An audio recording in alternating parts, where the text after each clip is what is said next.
ละแม่นว่าแน่นางฟังเด้อเจ้าคนผู้ศรัทธามื้อนี้ข้อยสิมายามกลับตอนเช้าแต่ได้แดมาบัดนี้ก็สิฮอดหลังทำอิฐหลังทำอิฐสิถึกบ่น้อมาลุ้นนำกัน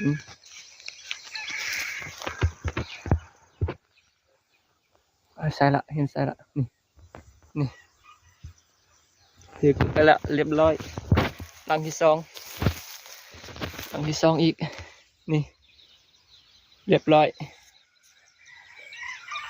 ว้าวแล้วนะมันก็ต้องถือกันนะหลังทำอิฐหลังที่สองนี่อันนะมันบ่ธรรมดาบ่ได้เตะกุนแล้วนี่สองหลังสองโตละ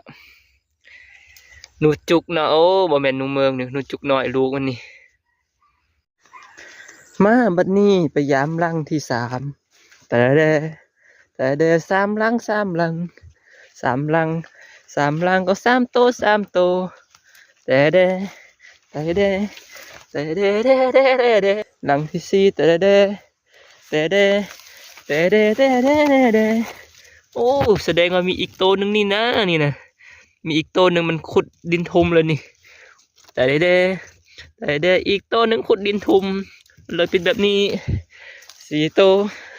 สี่โตหลังที่ห้าหลังที่ห้าแต่เด้แต่เด้โอ้หลังที่ห้าให้มันให้มันให้มันให้ไปใส่